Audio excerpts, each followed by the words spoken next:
Hi guys, इस video में हम पढ़ेंगे नेक्स्ट क्वेश्चन हमारा थ्योरी ऑफ राइट्स। बहुत ही इंपॉर्टेंट क्वेश्चन है। कभी कोई थ्योरी आ जाती है, जैसे लीगल थ्योरी आ रही है, कभी थ्योरी ऑफ नेचुरल राइट्स आ रही है, social welfare theory of rights आ रही है। तो इस वीडियो में हम सारी थ्योरीज कवर करेंगे, ठीक है।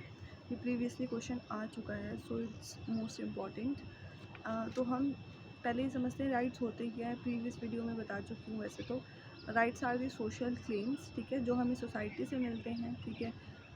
हमें सोसाइटी देती है, हमें सोसाइटी प्रोवाइड करती है और स्टेट रिकगनाइज करती है, ठीक है। तो उन्हें हम राइट्स बोलते हैं, जिससे हम अपनी पर्सनैलिटी को डेवलप कर सकते हैं। अब बात कर लेते हैं थ्योरी ऑफ नेचुरल राइट्स से शुरुआत करते हैं, ठीक है। तो जो थ्योरी ऑफ नेचुरल राइट्स हैं, उसकी जो मेन हम बोल सकते हैं कि कौन लोग उसके सपोर्टर्स हैं, तो हमारे वो हॉब्स आ जाते हैं, थॉमस हॉब्स, जॉन लॉक आ जाते हैं और हमारे रूसो आ जाते हैं, ठीक है। तो ये 3 मेन सपोर्टर हैं थ्योरी ऑफ नेचुरल राइट्स के। अब देखो ये बोलते क्या हैं। There were natural rights possessed by men in the state of nature, and these rights were attributed to individuals as if they were essential properties of men as men। अब कहने का मतलब क्या है। वो कह रहे हैं कि जब इंसान ना स्टेट ऑफ नेचर में था, मतलब जब कोई लॉ कोई अथॉरिटी कुछ नहीं था, ठीक है, इंसान जंगलों में रहते थे, ठीक है, तो उस टाइम पे भी इंसान को राइट्स मिले हुए थे, ठीक है। वो किसी ने नहीं दिए थे, वो नेचर ने उन्हें राइट दे रखे थे, ठीक है। तो फिर वो इसलिए थे कि क्योंकि वो इंसान है, तो इंसान होने के नाते उनके पास राइट्स हैं, ठीक है। तो ये हमारे 3 जो सपोर्टर्स हैं वो बात करते हैं, कौन कौन से, हॉब्स, रूसो और एक हमारे आते हैं लॉक, ठीक है। अब देखो इस थ्योरी को क्रिटिसाइज़ किया गया है कैसे। कहते हैं कि राइट्स होते हैं ना, पहली बात तो वो स्टेट ऑफ नेचर में हो ही नहीं सकते, ठीक है। क्योंकि जब सोसाइटी का ओरिजिन हुआ उसी के बाद तो राइट्स आए। हमने कहा ना कि यार जो सोसाइटी है वो राइट्स देती है हमें। तो ये कह रहे हैं कि सोसाइटी से पहले राइट्स कैसे आ गए, ठीक है। ये इसका क्या है, क्रिटिसिज्म है, ठीक है। There can never be rights before the emergence of society, ठीक है। अगर स्टेट ऑफ नेचर में कुछ था ना, तो वो बस फिजिकल एनर्जीज थी, ठीक है, राइट्स नहीं थे, ठीक है। ये इसका क्रिटिसिज्म है।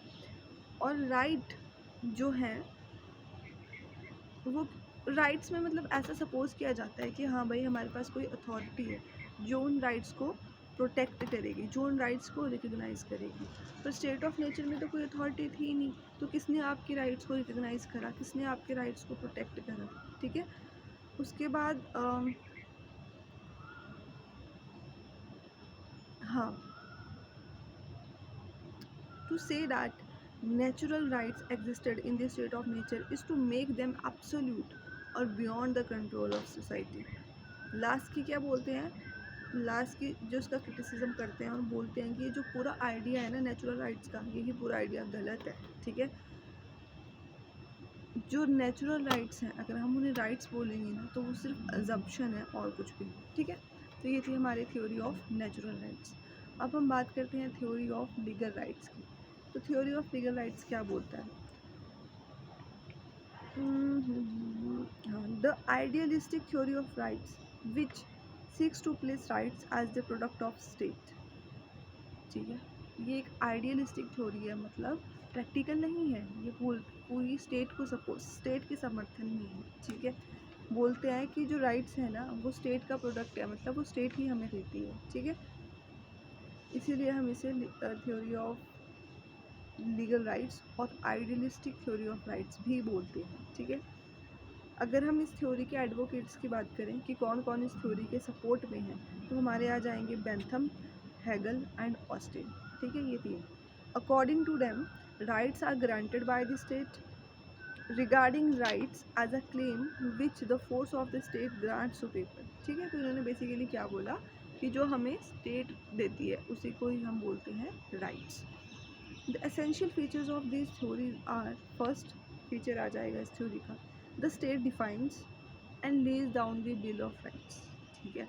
क्या बोलते हैं कि जो राइट्स के लिए जो बिल निकलता है ना, मतलब बिल पास होता है, वो कौन करता है, स्टेट ही पास करता है, ठीक है। और स्टेट डिफाइन भी करती है कि राइट है क्या। Rights are neither prior nor anterior to the state, ठीक है। Because it is a state what is the source of rights, ठीक है, कि ना ही राइट स्टेट से ऊपर हैं और ना ही नीचे हैं, मतलब ना ही पहले आए और ना ही बाद में आए स्टेट से, ठीक है। रीज़न बीइंग क्योंकि स्टेट ही तो राइट्स को लेके आई। The state lays down a legal framework which guarantees right and that is the state which enforces enjoyment of rights, ठीक है। तो ये बोलते हैं कि स्टेट ही वो लीगल फ्रेमवर्क तैयार करती है, ठीक है, जिसके थ्रू हमारे राइट्स को गारंटाइज किया जाता है कि हाँ भाई इन राइट्स की अवहेलना नहीं की जा सकती, ठीक है। और स्टेट ही उन राइट्स को इन्फोर्स करती है ताकि हम उन्हें इंजॉय कर सकें। As the law creates and sustains rights, so when the content of law changes the substance of law also changes, ठीक है।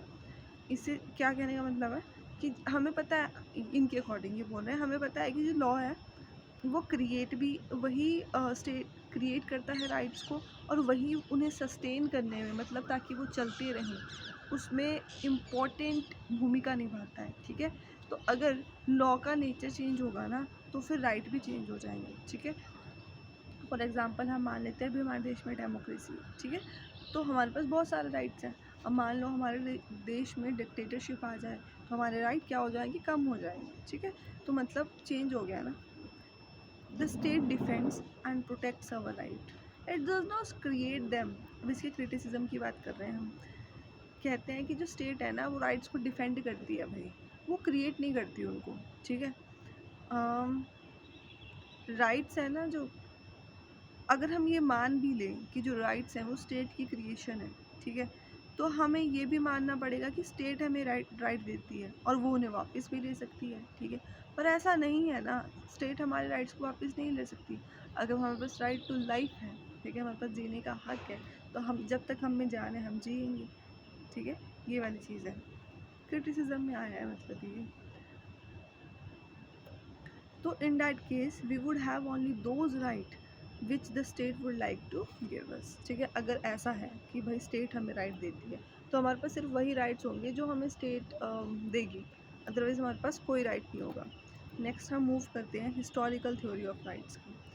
अब इसे हम प्रिस्क्रिप्टिव थ्योरी भी बोलते हैं। रीजन बीइंग देखते हैं कि regards the state as the product of a long historical process. ये बोलती है कि भाई जो स्टेट है ना वो कैसे एग्जिस्टेंस में आई, बहुत लंबे प्रोसेस के बाद, ठीक है। It holds the view that rights grow from traditions and customs. काफ़ी हद तक सच भी है वैसे, है ना।